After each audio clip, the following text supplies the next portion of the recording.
Hello again, it's me, Time Spiraled. I definitely said in the last video that this would be the last one for today, but guess what? Players are claiming for content. The content must flow. So we're back in again. I wonder if I should keep some of these videos for multiple days rather than throwing them all out in one day, but players just like it when their deck shows up, so we'll see about that.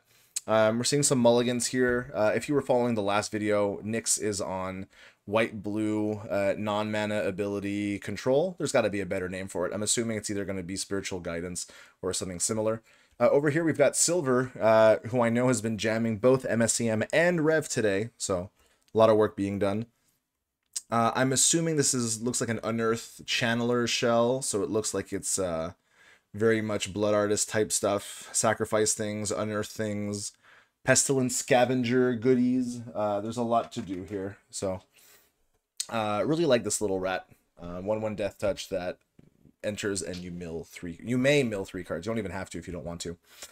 Nick started out with one of our new MDFC lands, played it as a tap blue.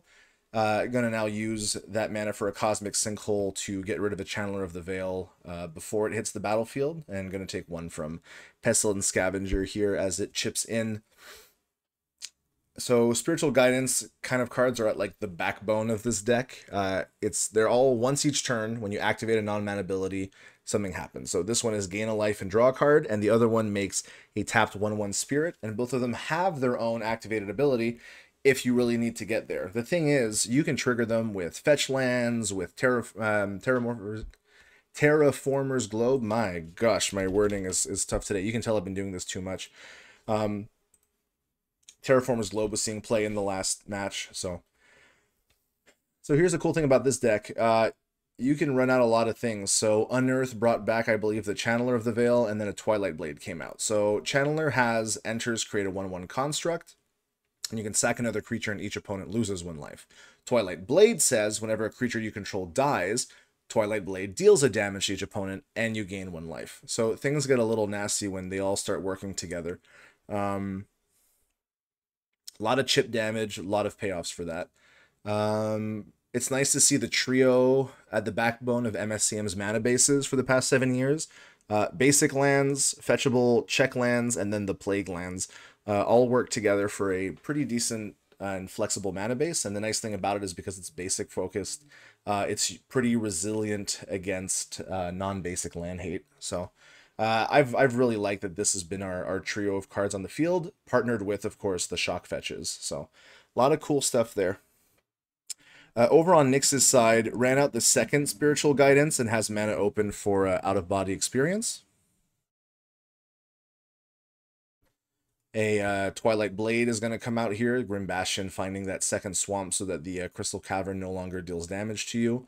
And once you start getting enough of these, the damage starts paying off. Unearth is probably going to go get this... Oh, we're going for Young Necromancer, which makes sense. This is the loop. So when a non-token creature you control dies, you get a 1/1 black skeleton. So you can start sacking down the line and making skeletons. Very cool card. I'm very happy to have given it a nice little re-art here in MSL as an uncommon. So in response to the Unearth being cast, though, Out-of-Body Experience is going to be launched. The fact that it exiles, very relevant against this deck. So in response... I'll sack the Construct and the Scavenger and deal 6 and gain 4. So figured I'm going to use the Channeler a little bit here. So the fact that Unearth went for the Young Necromancer and not the Channeler means that the other one's there. You don't really have a sack outlet anymore, but I mean, you can just start, chaining in for 2 damage, 2 damage, 2 damage. And if any of your stuff dies, your opponent takes a lot of damage. So a lot of good stuff here, because that was, 1, 2, 3, 4, 5, 6, 7. Yeah, that was didn't take much to get so much damage done. But anyway, Wayfarer's Shrine costs a life, but then you gain 2 life off of it. So your fetch lands are actually netting you life here. And drawing 2 cards. So drew Colonel Quarantine, which is actually really good. You have an enchantment, so this is an instant speed, and you exile all other creatures until Colonel Quarantine leaves the battlefield. None of these cards particularly want to be exiled. They definitely want to die. The fact that it has flash means you don't have to wait till combat. It's just if you see them cast something scary, you do it. So Moving to combat. I mean, I'd have to imagine the play here just seems to be really obviously uh, kernel quarantine the board and be like, all right, everything's gone.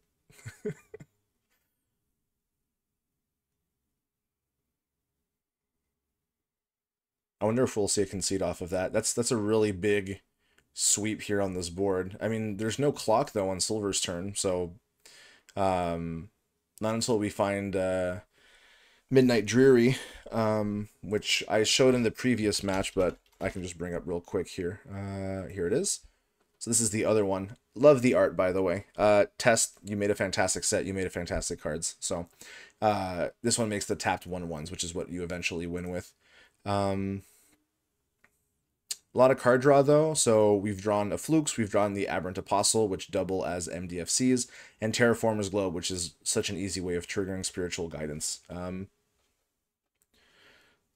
Silver, if I'd known you were on control, I'd have gone and played another player. It happens. I mean, you gotta be ready for anything in League and in Grand Prix. Gonna run out Aberrant Apostle on the creature half. It is a 2/1. I mean, that can start chipping in, and if you really need to with the spare mana, the Destroy is maybe not as relevant, but the Exile is. Regardless, that's just another land off the top. That's enough. Silver's like, okay, moving to sideboard. Let's give this a better shot on the next one. Good news, League is just popping off today. I think we're at that match 25 was played. This is probably match 26, and there's match 27. I love seeing so much activity. Let's check on Revolution, our sister format, real quick. I see that they're also at match 15, so we're nearing the we're nearing a lot of matches played. We're like passing the 40 here of custom format matches being played. I love it. All right. Players look like they're almost ready here in the sideboards. Just give it a few more seconds. Yeah, if you're watching these videos, they're popping up on your feed either because you've seen a few before or because the algorithm has blessed me with good luck today. And this looks interesting. It is so easy to get started in MSEM. It might look daunting to jump into a custom format, but it's the same as if you were jumping into any regular Magic format. There are so many deck lists available for you to just pick up and grab. And we're a lot of people hanging around in deck building who'd be happy to help you build the deck of your dreams. We definitely have experience with all these different types of builds. So Silver is going to go on a keep 6. Duress in hand is actually pretty decent here. Shadowban Console as a sticky card that just keeps coming back. And of course, you can pay the 2 life if you're gaining like a ton of life off of like Twilight Blades. Channeler and Unearth are also here. But yeah, Duress right off the top. I'm going to have to assume we're stealing Midnight Dreary. We're not going to let the 1/1s, but maybe you go after Sinkhole and say, hey, I don't want my stuff getting countered. But I gotta imagine that seeing Dreary and a Globe in hand and 2 fetches, like, you know, that's just going to start putting out lots of 1/1s. It doesn't really interfere in your plan. But if you're concerned about your next turn and you say, hey, I really want to run out Channeler of the Veil, you go for the Sinkhole. You know that they're not going to interact with you on that end. You know that unless they draw one, which is obviously the scary part, but didn't happen. Distant Path came out. Is going to play a Terraformer's Globe. I really like this cycle. So I think it kind of came in a little unassumingly in the set reviews, but entering tapped unless control 1 or fewer other lands, you know, means that they'll actually be untapped decently often in the early game, and then later they have cycling, so they don't make horrible top decks later in the game. And because cycling is an activated ability that's not mana, it also works with Midnight Dreary. It's just this nice little package. I'm happy that Distant Path is seeing play. And the art is gorgeous on this cycle. I really recommend you take a second and go check out End of Wool and Sea on Instigator and give it a little look-see at the art in the set. It is very pretty. No surprise over on Silver turn, we saw a Channeler of the Veil here on 2. Funnily enough, you might be wondering, why am I seeing Danganronpa here? It's because we have a promo system. If you do pretty well in leagues and in Grand Prix, you get to create a silver promo version of a card, and you get to make golden versions when you win events or you win seasons. So if you want to put your touch, the kind of art that you like on cards in the format, that's how you do it. Same thing here.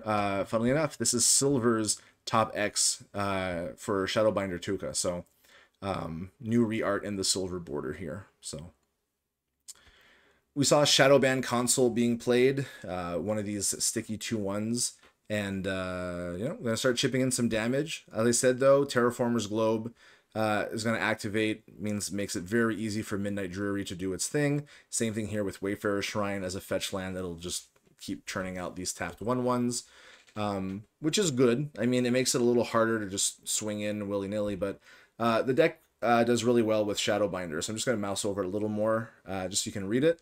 It's a 2/3 for 3. Of course, Silver didn't draw the third land, so we're not quite there yet, but could be as soon as this turn starts. There we go. When Shadowbinder Touka enters or attacks, you exile up to one target creature card from a graveyard. You can play creature cards that are exiled with Touka, and you can sack another creature. You add 2 mana in any combination of colors. You can't spend the mana to cast spells from your hand, so you can actually use it on quite a few things. And if the mana was spent to cast a creature spell, the creature enters with a finality counter on it. So it's really interesting build. It does a lot. The value it generates is kind of like through the roof. Death Pit's Hawker here is a 2/2 haste for 2. Mama Orc here. Whenever another creature you control dies, each opponent loses a life and you gain a life. So there's a lot of redundancy in these kind of cards. Sticky threats, these sort of like Blood Artist type threats, and then things like Channeler of the Veil that also have sack outlets. So there's a lot of them in the format. So Nick says going to take 4.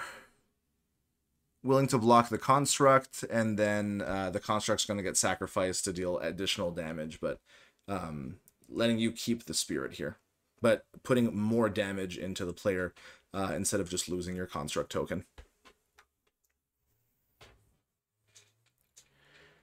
Terraformer's Globe. Just, again, the funny thing about this is you don't particularly care what it's turning the land into. All you care about is getting the sweet, sweet spirits. Aberrant Apostle was played on a previous turn. I hadn't really called it out, but again, that's hanging around. Funnily enough, you can destroy artifacts with that, so if a construct token shows up again.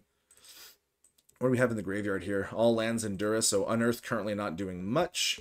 Event Horizon, quite relevant. The fact that Channeler of the Veil sacrifice is instant speed sometimes makes it hard to get rid of, but if you sequence things really well, so obviously Embodied Soul, you want it to come out first, so you can start getting those non-creature spell upgrade triggers. It looks like there's a lot of text. Really what it says is whenever you cast a non-creature spell, you pick one of these, it'll get it, and then it turns into a 0/0 with +1/+1 for each different kind of counter on it. So Flying, First Strike, Vigilance, Lifelink.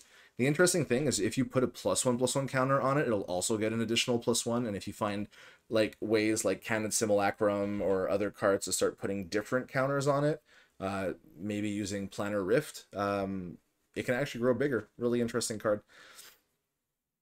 So Event Horizon's here in the hand, so in case something nasty happens, you're able to exile a non-land permanent. So getting permanently rid of Channeler of the Veil is probably decent. That's really one of the scarier cards in the format. Moving to combat, attacking with the 2/1 and the 2/2, going for the triple block, saying, hey, I'm going to happily get rid of these things. Now, Silver's got the chance to say, I'm going to sacrifice. There's no really point throwing out the Event Horizon ahead of time, because then in response, they can just sacrifice things. But, you know, maybe bluffing that you don't have a removal or something. Your opponent's got to make a decision about whether or not to... Okay, so it's going to be the console play. So sacrifice console, ticks for 2, gains 1.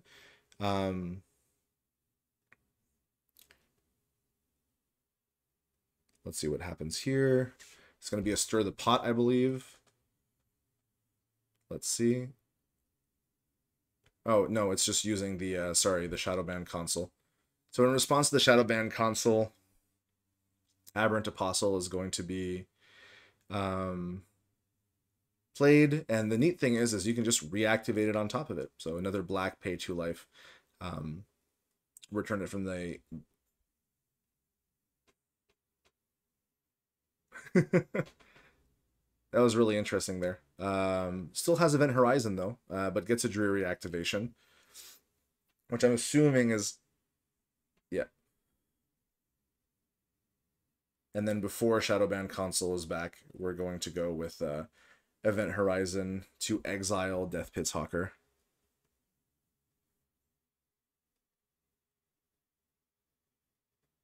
Interesting. Okay. Sacking it to deal 1. And then Shadowban Console comes back tapped. Oof, a lot of stuff happened there. Let's take the time to read Stir the Pot. We haven't really had a chance there. It's 2 mana. You get to pick 1 or 3. So either target opponent loses 3 life, or you bring back a creature card with mana value 3 or less from your graveyard to the battlefield at instant speed. And if you want to do all 3, which obviously the first 2 are the good ones, you do have to get a Fatigue on top of your deck. Yeah, I think there was some misplace here. I'm surprised we didn't go after Channeler of the Veil, but again, it's because it's sacrifice another, right? So if you exile Channeler, you can't sack it to itself. So I don't know. Anyway, unfortunately, because Death Pit's Hawker was sacked, it was able to be brought back with Unearth. So the clock is still ticking. A lot of damage still on the board. We know Stir the Pot is in here for a 3 life and bringing back another creature, which there are currently none. But I mean, you sack 1, you bring it back. You sack 1, you bring it back. Shadowban Console being able to be black, pay 2 life, bring it back repeatedly in a turn is really, really good. All right, so going to chip in 2 in the air here with some spirits. Playing out another Aberrant Apostle. Embodied is not a creature right now. Usually it's correct if it's not animated as a creature, you put it down. But yeah, Nick's saying, hey, I think you've got this. I might have a board here, but you've got an absurd amount of damage that's about to happen because of Channeler of the Veil. So it's a really good card. While, oh, okay, no sideboard changes. Everyone's just like, no, we're ready, let's go. Nyx is going to be on the play. What are we seeing here? Only 1 land. Definitely not something that you keep. This looks a little better, right? 1, 2, 3 with Aberrant, which is, you know, one of the strengths of, oh, and actually 4 with the planes. You've got Sigil of Radiance, Hexstone, Kernel Corn. So you don't have any of your build, but you have all your answers, right? So Sigil of Radiance is cards cannot leave graveyards. Hexstone can sacrifice. Well, it's a powder keg sort of card. So it's at the beginning of your upkeep, put a charge counter on it. It costs 2. Tap, sack, choose a non-land permanent type, and you destroy each permanent of the chosen type with mana value less than or equal to the number of charge counters on Hexstone. Aberrant Apostle went back. I think that's correct. You've got the Sigil of Radiance. And then Kernel Quarantine, if you can get up to that 4th mana, will just keep the entire, you know, player's board out. Over on Silver's side, Console, Duress, and then a lot of lands. So this Duress is going to, I would imagine, go for one of the like absolute hosing pieces. I mean, you can survive a Hexstone, especially if you have like an Unearth type of card. Like you don't care if your Shadowban Console goes to the yard. You do care about it never coming back. So Sigil of Radiance is going to be picked off by this Duress here.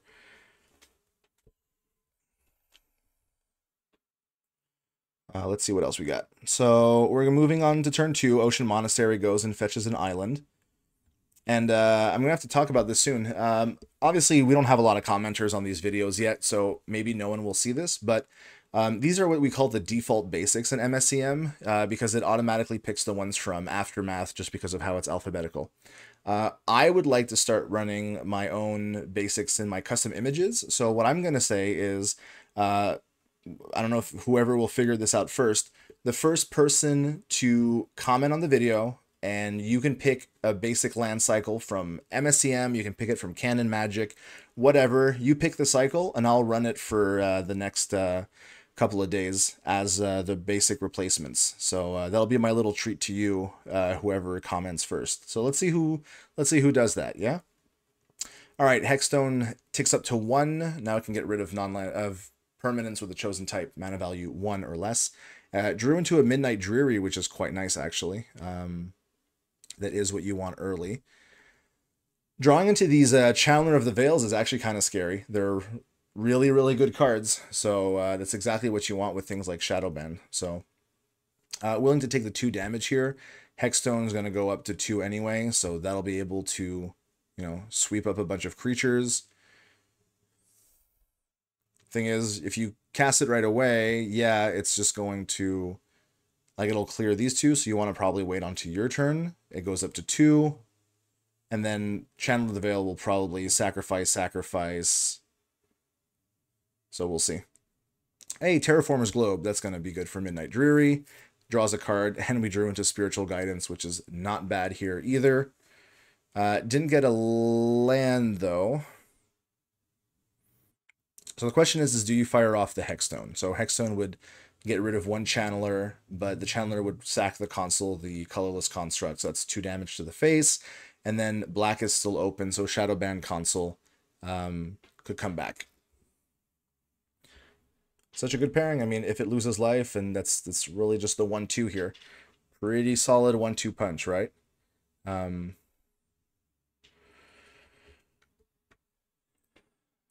How are we doing? Okay. I mean, Hexstone is not a sorcery speed activation. You can definitely keep it open. Cool. Shadowband console being used here. Are we going to pay black to bring it back? I would assume so.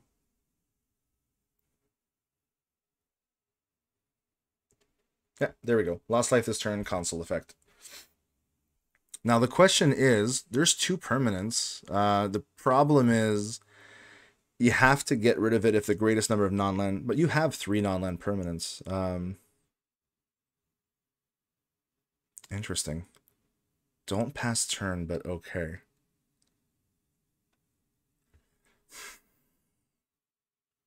Okay, I can see a reason of.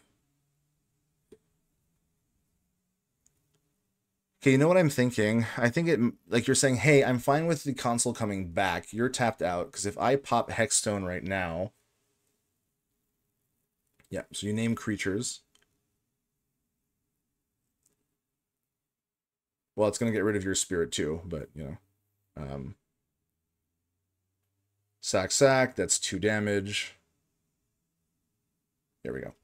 So the reason to let the Shadowband console obviously hit the battlefield first, even though you're taking a little bit of a ping, is now it's in the yard, and you haven't lost life this turn. So if you want to get it right back right away, you're going to have to Channeler of the Veil.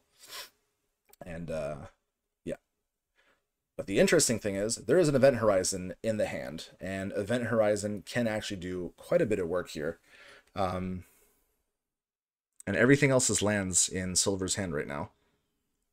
Immediately going to sack the construct to deal 1, and on the stack, we're going to Event Horizon. And then, because you haven't lost life yet, you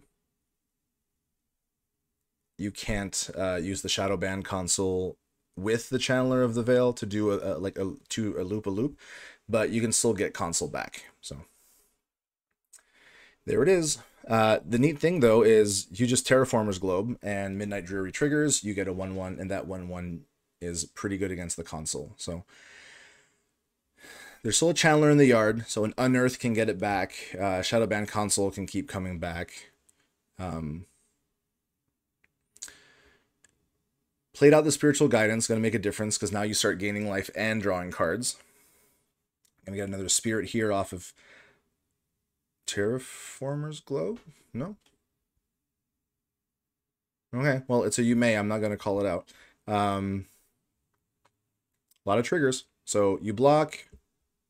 You haven't lost life this turn, though, so Shadowband console can't come back, but don't want the spirits going a little nuts.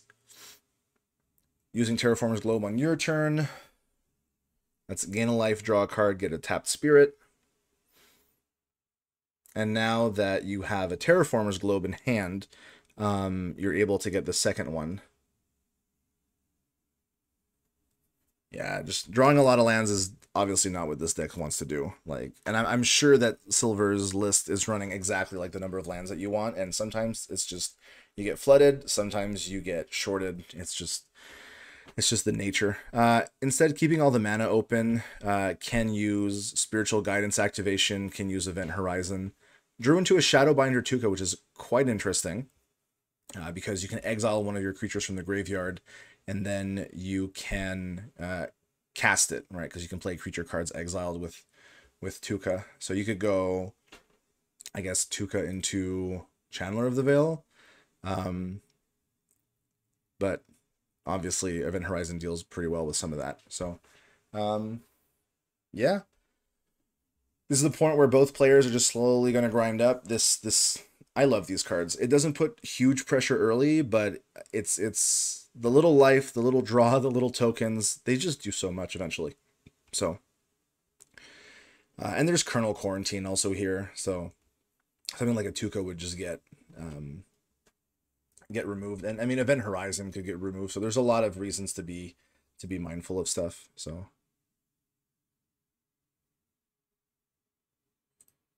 I fetch before drawing. I mean, you just undo it, I guess. Yeah, so. If ever in the future there's like issues and you're not quite sure how to deal with it, your safest bet is just to call a judge. We have judges in the format that are always happy to help out. Lost a life from the Wayfarer Shrine, so Shadowban Consul can come out here. All right, Event Horizon taking it out. Interesting. Yeah. All right, Silver saying GG at this point. Yeah, I've got Touka, but like, that's it. It was unlucky. It was unlucky. That was a lot of lands drawn. I definitely agree with that feeling. So, a little bit rough. A lot of stuff here in the hand, though, on the white-blue player. I mean, which is normal when you've drawn so many cards off of Spiritual Guidance. So, yep, mold a 1 into a 4-lander, and yeah, I mean, that's how it is sometimes. So, glad I got to stick around and got to show the deck a little bit.